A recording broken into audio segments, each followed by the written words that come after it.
Okay, this is our first video for Unit 2 about astronomy. This video is going to cover our first learning target, which is galaxy formation, and basically how our solar system came to be in the galaxy. So our goals for this unit, this is, by the way, where it fits in our unit. We're going to talk about galaxy formation first, then how the sun works, how stars form, and then where everything came from.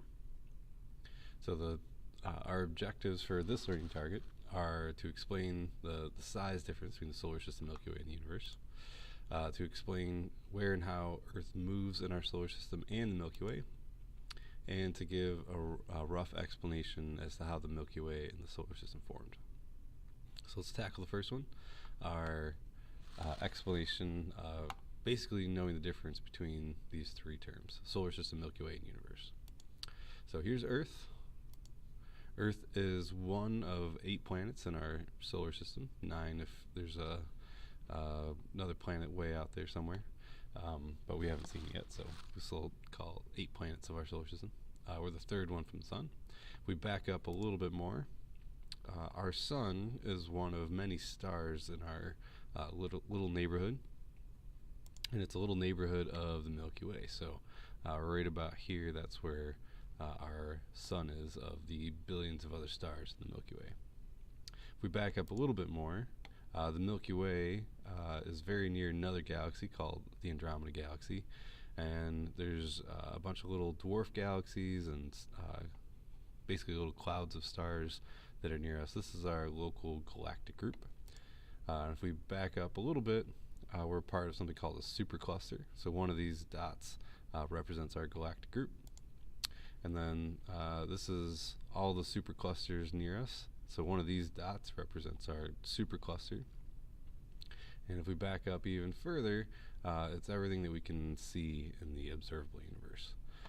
So to kind of put it all together, our planet is a part of the solar system, which is a part of the Milky Way, and the Milky Way is one of billions and billions and billions of other galaxies in our observable universe.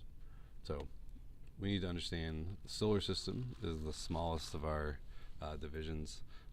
Milky Way is in the middle, and then the universe is everything. So we explained that first one. So let's go to the second one. Can you explain where and how Earth moves in the solar system? So Earth is the third planet from the sun. So we orbit the sun in 365 days, which is what we call a year, but each planet has their own year, depending on how long it takes to go around the sun.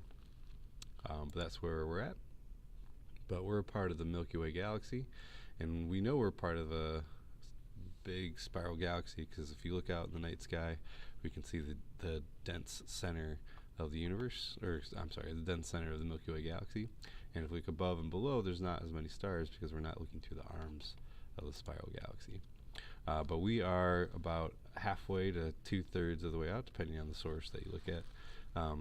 So we're not in the center, we're not on the edge, we're kind of in the middle. And we make a lap around the galaxy, just like our planet takes a lap around the solar system, and it takes about 200 million years to take one lap around the Milky Way galaxy. So this is our path. That dotted line represents our path around the Milky Way. And the last one, can we roughly explain how the Milky Way and the solar system formed?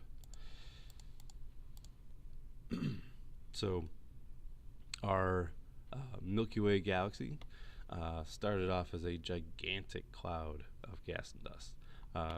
Today we call those nebulas, but most of the time when we talk about nebulas, we're usually referring to something smaller that eventually formed stars, but our Milky Way formed from this similar thing, a huge cloud of gas and dust. And actually formed from most likely several clouds of gas and dust that merged, and because they all had energy and speed, they started to rotate, and that's what formed our spiral galaxy. And if we were to zoom in on one part of our Milky Way galaxy, there'd still be a cloud that hadn't quite formed yet. So here's a cloud of gas and dust gravity starts to pull it in, and as gravity starts to pull it in, it starts to heat it up. And at some point, it's going to get so hot and gravity is going to be so strong that the inner part is going to start to fuse hydrogen and helium together. And once fusion starts, then we have a star. And the explosion of solar winds will then blow out all the other remaining stuff that's near the star, and what's left will be what got pulled in by gravity, which are the planets. So the last thing that we're going to talk about here is how do the planets form. So we got step one down. A nebula was pulled in by gravity. Most of the mass, about 99% of it, went into the sun, and all the stuff that got left over, so less than 1% of stuff, became the planets.